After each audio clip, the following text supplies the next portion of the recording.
There are some books that I would never give them away.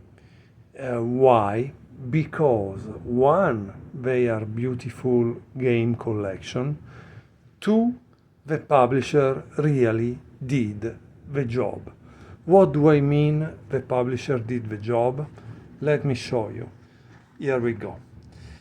This is a collection of Tartakower games. When Tartakower plays black, the diagram is oriented from the black side. And this is what it's not difficult.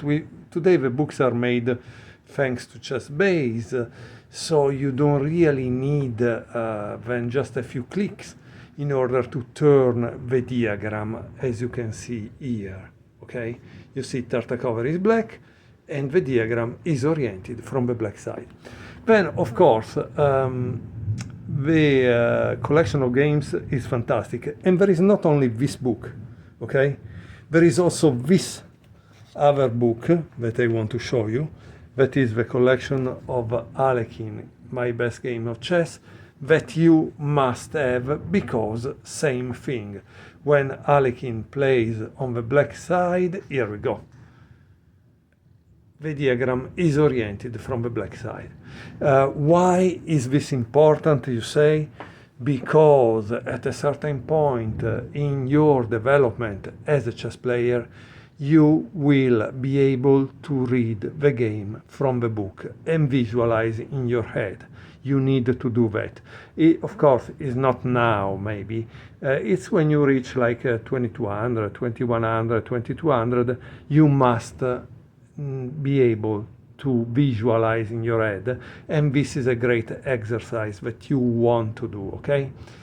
With that said, Tartakower was not maybe the top of the top or world champion material, but it seems he was very funny. He had a lot of aphorism and anecdotes and stories. He was someone that is pleasant to read about. With that said, let me show you game number one of a book, okay?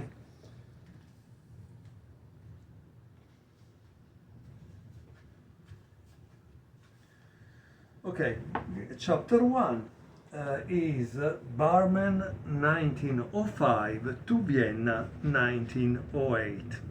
Tartakower is white, his opponent Schenkane is black.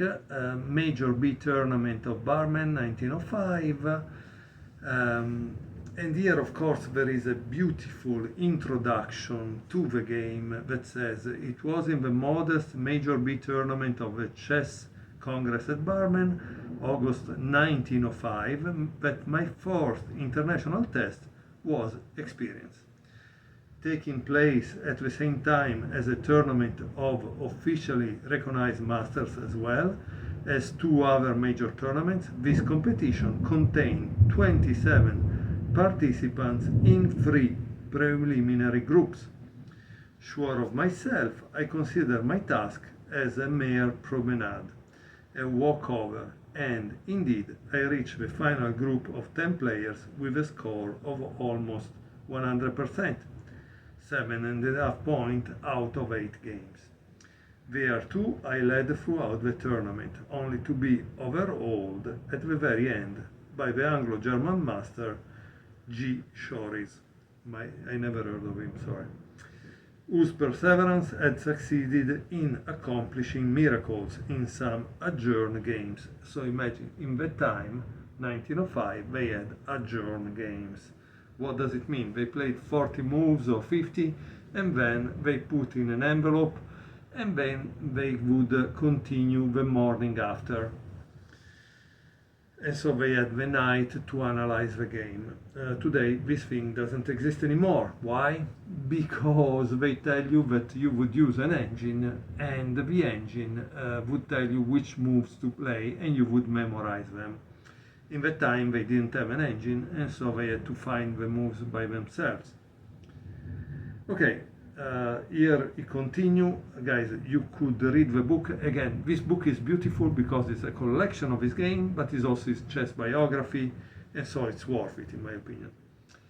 So Tartakower begins with e4 and his opponent plays c5. Notice here it's called a Sicilian defense, but Tartakower plays before, right? And here it says, lacking bookish knowledge, I thought at the time that I was myself the inventor of this line of play, which is, however, almost as old as the Sicilian defense itself. Nevertheless, it was only toward 1925 that the other modern masters, Marshall, Spielman, and later Keres, etc., started to give it their attention as well. So here it's called Sicilian defense multiple assault. In reality, I think today we call it a wing gambit, right? E6. If one does not want to accept the gambit, preferable is d6 or b6 in order to retain the equilibrium in the center. And here it gives some lines, but maybe we don't care. Yeah. B takes e5, bishop takes e5, d4, and white has got the center. Bishop b6, f4. White really wants to control all the center. Here it's called formation of a broad front. Knight e7, knight f3, d5. And here white plays e5, and he says this is outpost strategy. What outpost strategy means? That he has just gained this outpost. However, black has gained this outpost, because every time you move a pawn, you leave some weakness behind, right? Knight b c6, c3, and here, guys, you can think that this is a Sicilian, but it could also be a French defense. As you can see, we have the typical bad bishop of a French defense. Bishop d7, with the fact that unfortunately with this bishop being here, the queen cannot come out, and unfortunately he doesn't have the c-pawn keeping the pressure in the center and releasing it when he wants. So little differences that can make a lot of difference. In my opinion, at this point, white is better. Why is better? Because he has more space, and here the pieces are a little cramped, right? Bishop d3. I think, guys, that whatever you want to do to improve in chess, one of the things would be to get a collection of games and read it cover to cover. If possible, a collection of games of 100 years ago. Why? Because it gives you the simple ideas that were then refined by our modern masters, right? So that's why it's worth it. Knight g6, castle, and castle.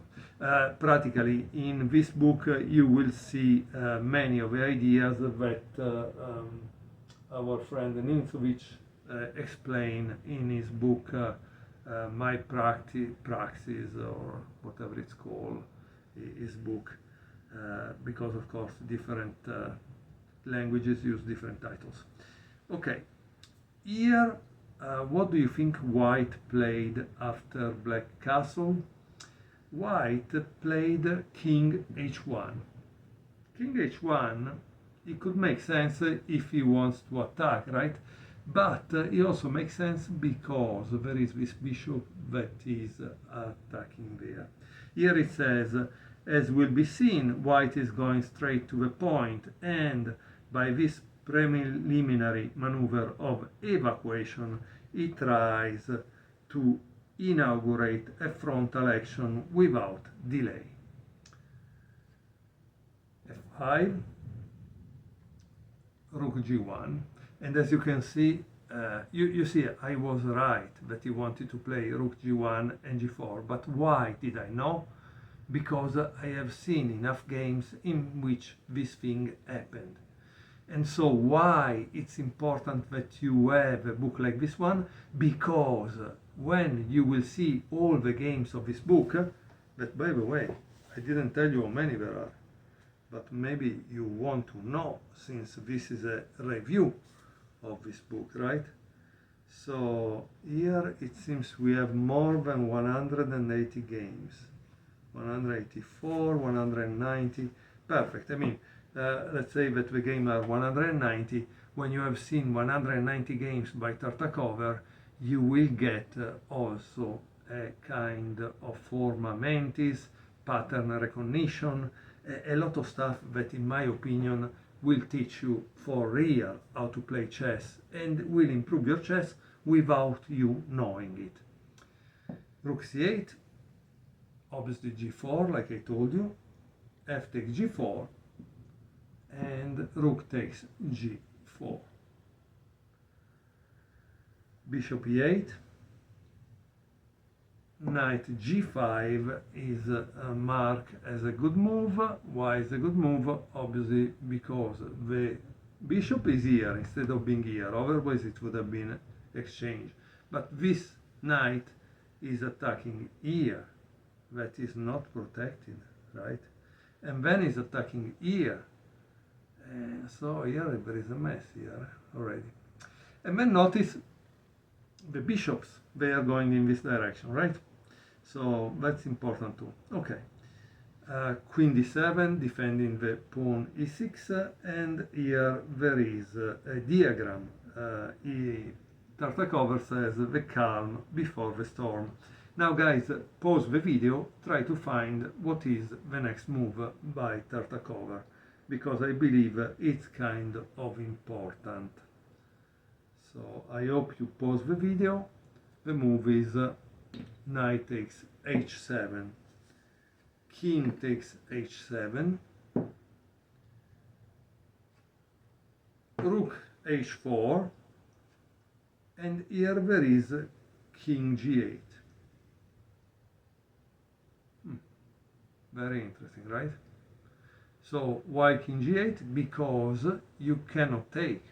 Why you cannot take? Because this is pinning it.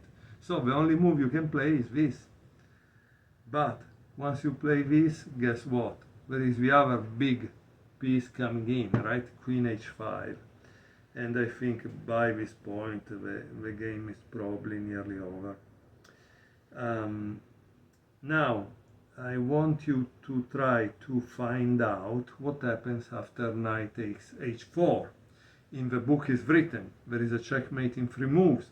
If you don't see it, guys, you need to do that exercise, which means pause the video and find the checkmate in 3 moves. With that said, it's very simple, honestly. Knight takes h4, bishop h7 check. The king cannot escape because the queen controls the diagonal, so it's king h8, and after you play king h8, bishop g6 check, king g8, queen h7 checkmate. So that's why, that's what happens if you take, right? So what does it happen here? After queen h5, there is rook f5, and this is the only way to avoid the checkmate. Queen h7 check, king f7, rook g4, and king e7. As you can see, the king is trying to escape very, very fast. Unfortunately, he will not be able to escape. Bishop takes f5, e takes f5. Can you guys see what is the next move by white? Try to pause the video and find the next move. I hope you pause the video. Remember, at a certain point you're running out of pieces. So you always need to bring some in the game. And that's what white did. Bishop f3, check. King d8, the king is on the escape. Rook takes g6. Bishop takes g6. Queen takes g6. And now there is a shock for white. A big shock. Boom. Knight takes d4. Here he says a counter shock. It was indeed the Viennese master Joachim Schenkein who first introduced me to the chess club of the Austrian capital, and for this reason he thought he could derive thereby a kind of hierarchical superiority. The style of a young Tartar is like that of a Malay who runs amok, Master Schenking was wont to say. But if you show signs of resistance, he must inevitably collapse. This forecast was too good to be true. One might be led to believe, in fact, that black had restored the equilibrium, but nothing could be farther from the truth. So, c takes d4, bishop takes d4, ding, knight c3, bishop takes c3. And here he says, instead of being a pawn minus, black has gained 1. Nevertheless, his king is still in an exposed position. So, what does white play? Queen g5. And now the king goes back here on e8. But it seems that also king c7 has drawbacks, but Tartakower doesn't show us the analysis. Okay, so how does white continue here? He continues with rook g1. Of course, d4 is the move. Why? Because queen d5 gives check and block the diagonal, right? But it's white turn, and white plays queen h5, queen f7. Now, guys, remember one thing: when you are on the attack, you don't really want to exchange all the pieces, otherwise you are not on the attack anymore. And if you exchange all the pieces, you need to have a kind of one endgame, right? So here white played rook g6. Rook g6 is kind of powerful because there is rook e6 check, probably, yeah. In fact, yeah, it just says it. The finishing touch with a double threat of rook e6 as well as queen h8. And here gives some lines. Black continue with queen d5, king g1, and now there is a last attempt to mud the water, but it seems it doesn't work. Bishop b4. Why it doesn't work? Because white plays rook takes g7 and black resign. So guys, I hope you enjoyed the game 1 of my best game of chess from 1905 to 1954, so nearly 50 years of chess, and that eventually you will take this book and read it cover to cover, because it will be surely very, very instructive and a chance to improve, especially if, like I show you in this video, you pause at some moment and you start to calculate. And I believe this is why the video is really important, because if you have to do it yourself, you need to cover the page and you don't know when to stop. Instead, when you are watching a video, it's easy. I tell you, pause the video and try to think. And if you do this consistently over and over, you will improve your chess. Thank you very much for watching.